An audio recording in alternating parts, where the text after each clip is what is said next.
फिर मेरठ की घटना का दोषी कौन? क्या इस मेरठ की घटना के लिए मनुवादी दोषी हैं?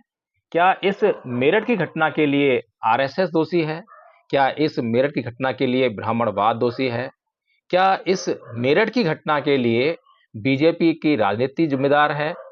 या फिर इस मेरठ की घटना के लिए या ऐसी ही घटनाओं के लिए बहुजन नेता और बहुजन बुद्धिजीवी वर्ग और बहुजन मीडिया भी जिम्मेदार है? साथियों, आज इन्हीं कुछ बातों पर हम चर्चा करेंगे, जांच करेंगे, पड़ताल करने का प्रयास करेंगे कि आखिर बहुजन समाज की राजनीति किस दिशा में जा रही है। बहुजन समाज के महापुरुषों का जो बहुजन मिशन है वो किस दिशा में जा रहा है। क्या वास्तव में जो बहुजन समाज के महापुरुषों ने बहुजन समाज के लिए जो मिशन तय किया था, क्या वास्तव में बहुजन नेता और बहुजन बुद्धिजीवी वर्ग इस मिशन को जो है राइट ट्रैक पर यानी सही दिशा में लेकर चल रहा है, या इसमें कुछ गड़बड़ है? सवाल ये उठता है कि आखिर सुप्रीम कोर्ट, संविधान और तमाम कानूनों के होने के बावजूद आज भी दलितों पर अत्याचार क्यों हो रहे हैं? ये खत्म क्यों नहीं हो रहे हैं? आपको जानकर बड़ा आश्चर्य होगा कि जितनी घटनाओं पर दलित आंदोलन होते हैं, ये वो घटनाएं हैं जो समाज के सामने आती हैं, लेकिन लगभग 99% घटनाएं तो दबकर रह जाती हैं, जिनकी आवाज कोई उठाता नहीं है या कहीं ना कहीं वो कॉम्प्रोमाइज कर ली जाती हैं। आंदोलन उन्हीं घटनाओं पर होता है जिन घटनाओं को प्रचार मिल जाता है, जो घटनाएं कहीं ना कहीं से हाईलाइट हो जाती हैं। कोई रील बना देता है, कोई शॉर्ट्स बना देता है, किसी का वीडियो बन जाता है, और जो घटना वायरल हो जाती है केवल उसी घटना पर बहुजन नेता आंदोलन भी करते हैं। तो क्या यह समझा जाए कि यह राजनीति का मामला है? लेकिन साथियों, बहुत सारी ऐसी घटनाएं भी रही हैं जिन्हें बहुजन नेता अच्छी तरह से जानते थे, उनके संज्ञान में थी। आज भी बहुत सारी ऐसी घटनाएं घट रही हैं जिनकी बहुजन नेताओं को, जो आंदोलनकारी कहलाते हैं, जो आंदोलन करते हैं, उनकी नॉलेज में वो घटनाएं हैं, उनको जानकारी है, लेकिन उन पर वो कोई आंदोलन नहीं कर रहे हैं और ना ही पहले उन्होंने कोई आंदोलन किया है। इनमें से ही एक घटना जो है आदरणीय नीलम बौद्ध जी की है। नीलम बौद्ध जी और एडवोकेट जय भीम प्रकाश यानी मैं स्वयं आदित्यनाथ के जुल्म का शिकार होकर 22 दिन तक गोरखपुर जेल में रहे और तमाम तरह की यातनाओं को सहन करना पड़ा। यह खबर बहुजन नेताओं को अच्छी तरह पता थी, क्योंकि इसमें एक पूर्व डीआईजी और 4 बहुजन पत्रकार भी जेल में थे। ये लोग कोई 1-2 दिन नहीं बल्कि 22 दिन जो है लगातार जेल में रहे। तो आप समझ सकते हैं कि 22 दिन में अगर 4 बहुजन पत्रकार जेल में रहें तो वो क्या बहुजन मीडिया में सुर्खियां बनेगी या नहीं बनेगी? तो फिर क्या हुआ? हुआ ये कि एक भी बहुजन नेता, बुद्धिजीवी या फिर बहुजन मीडिया ने इस खबर को नहीं दिखाया, यानी कि ये खबर जनता की आवाज नहीं बन सकी, ये खबर दबा दी गई। इस दौरान नीलम बौद्ध का एकमात्र बेटा इस घटना से बेखबर घर पर अकेला था, लेकिन समाज के किसी भी बहुजन नेता ने, किसी भी बुद्धिजीवी ने उसका कोई हालचाल तक नहीं पूछा। सवाल ये उठता है, क्या वास्तव में ये जो बुद्धिजीवी वर्ग है, बहुजन नेता हैं, क्या वास्तव में ये मिशनरी हैं? क्या वास्तव में बहुजन मिशन का काम कर रहे हैं? लेकिन साथियों, यह एक नीलम बौद्ध की कहानी नहीं है, ये हजारों उन लोगों की कहानी है जिनकी आवाज उठने ही नहीं दी जाती, जिनकी आवाज दबा दी जाती है या जिनकी कोई आवाज नहीं बनता। सोचने वाली बात यह भी है कि अगर इस घटना के दौरान, इन 22 दिनों के दौरान, अगर एडवोकेट जय भीम प्रकाश और नीलम बौद्ध की मौत हो जाती तब क्या होता? सोचिए, क्या यही बहुजन नेता नीलम बौद्ध की लाश को सड़क पर रखकर आंदोलन नहीं कर रहे होते? और ऐसा हमने बहुत बार देखा है, मरने के बाद उस पर आंदोलन और जीते जी उसके लिए कोई आंदोलन नहीं।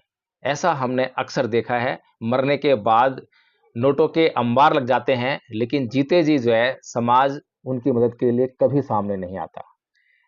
फिर दोषी कौन? क्या वे लोग जिन्होंने पिछले 70 सालों से बाबा साहेब की बात मानी ही नहीं और लगातार बाबा साहेब की विचारधारा के खिलाफ काम करते रहे, क्या वे लोग दोषी नहीं हैं? क्या जिन लोगों ने बाबा साहेब का मिशन फेल किया वे दोषी नहीं हैं? सब एक हो जाओ, मनुवादियों से लोहा लो, हम छोड़ेंगे नहीं, सड़क जाम करेंगे, आंदोलन करेंगे, सिर्फ एक घटना पर बवाल, बाकी रोज हजारों घटनाएं बिना रिपोर्ट के घट रही हैं, उनका क्या? क्या वे लोग न्याय के हकदार नहीं हैं? भीम आर्मी, आजाद समाज पार्टी, बसपा, वाम सेफ या तमाम ऐसे ही संगठन, इन्होंने आज तक कितने लोगों को न्याय दिलाया है? क्या समाज के केवल इतने ही लोगों पर अत्याचार हुआ था? क्या यही सच्चाई है? क्या जिन लोगों पर अत्याचार हुआ और जिनकी रिपोर्टिंग नहीं हुई तो क्या वे न्याय के हकदार नहीं थे?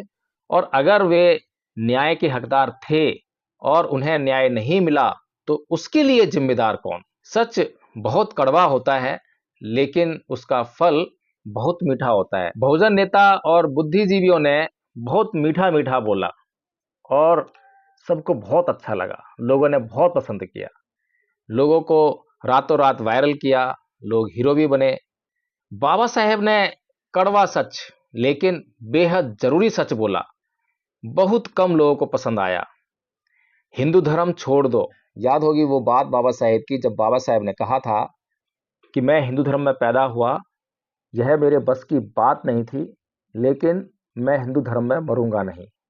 ये बात समाज के बहुत कम लोगों को पसंद आई, इसीलिए आज आप हाल देखते हैं कि ये जो SC ST OBC समाज है, आज बहुत बड़ी संख्या में आज भी हिंदू ही है। आज अगर हिंदू धर्म भारत में जिंदा है, जीवित है, तो वो इन्हीं लोगों के दम पर जिंदा है और बाबा साहेब की इस महत्वपूर्ण घोषणा और बात के विरोध में जिंदा है। फिर बाबा साहेब ने 1956 में कहा कि बौद्ध धर्म को स्वीकार कर लो, लेकिन ये बात भी कड़वी थी लेकिन सच्ची थी, अच्छी थी, बहुत जरूरी थी, लेकिन फिर वही ढाक के तीन पात, बहुत कम लोगों को ये बात पसंद आई। तो क्या आज बहुजन बुद्धिजीवी और बहुजन नेता, बहुजन मीडिया का ये जो बाबा साहिब की जो बात थी, क्या ये मिशन है? क्या इसकी अगर हम जांच करें तो क्या वास्तव में ये वही काम कर रहे हैं जो बाबा साहेब की विचारधारा थी, जो बाबा साहेब की सोच थी कि भारत को जो है बौद्ध में होना चाहिए, बहुजन समाज को जितना जल्दी हो सके हिंदू धर्म को छोड़ देना चाहिए? आपके कितने नेता और बुद्धिजीवी लोग, मीडिया के लोग बौद्ध हैं? क्या आपको इसकी जानकारी है? और अगर आपके नेता और बुद्धिजीवी ही बौद्ध नहीं हैं, उन्होंने ही बाबा साहेब की बात नहीं मानी, बाबा साहेब की बात को समझा ही नहीं, तो फिर ये सोचने वाली बात है, ये समझने वाली बात है कि ये बुद्धिजीवी लोग और ये बहुजन नेता आपका भला किस प्रकार से करेंगे।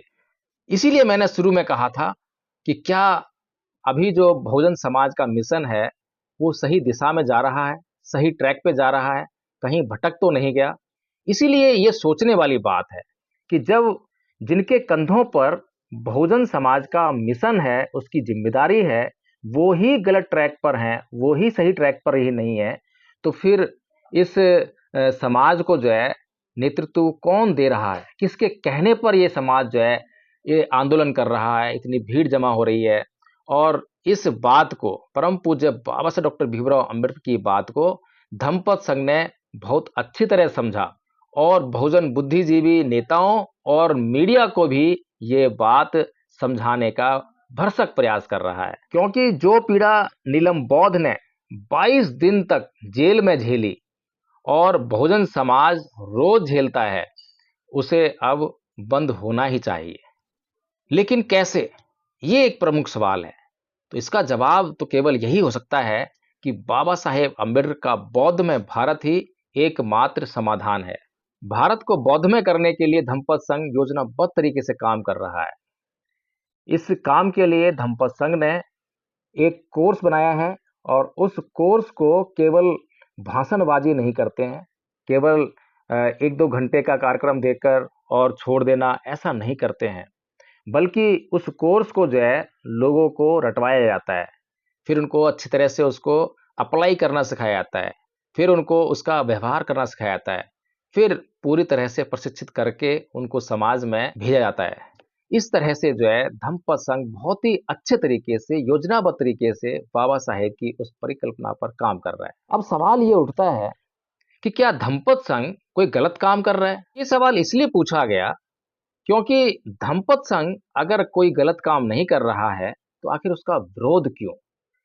अगर जो लोग विरोध कर रहे हैं, क्या वो इन सवालों का जवाब दे सकते हैं? क्या वे इस सवाल का जवाब दे सकते हैं कि अभी तक पिछले 70 साल में भारत बौद्धमय क्यों नहीं हुआ? जबकि ये कहा जाता है कि भारत में बाबा साहेब के लाखों अनुयायी हैं। क्या लाखों अनुयायी मिलकर अगर काम करें, तो क्या भारत को बौद्धमय होने में समय लगेगा? 70 साल तो बहुत लंबा समय होता है। 70 साल बाद आज ये बहुजन समाज चारों तरफ से ये चीख पुकार सुन रहा है कि उनका संविधान खतरे में है, कि उनका लोकतंत्र खतरे में है, उनके हक अधिकार खतरे में है। पता नहीं कब कहां से कौन सी हिंसा की चिंगारी उठ जाए, कौन कहां से क्या बवाल मचा दे और उनकी जान खतरे में पड़ जाए। साथियों, इस डर के माहौल में आज केवल बहुजन समाज ही नहीं बल्कि पूरे देश के लोग जीने के लिए मजबूर हैं। लेकिन समाधान तो एक ही है, अहिंसा का मार्ग, जो परम पूज्य बाबा साहेब डॉक्टर भीमराव अंबेडकर ने बहुत सोच समझकर 21 साल के बड़े गहन अध्ययन के बाद अपनाया। कोई मामूली बात नहीं थी।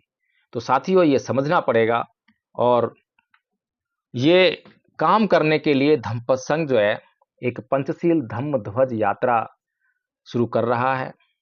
हालांकि चलती रहती है, सांस्कृतिक परिवर्तन कार्यक्रम चल रहे हैं।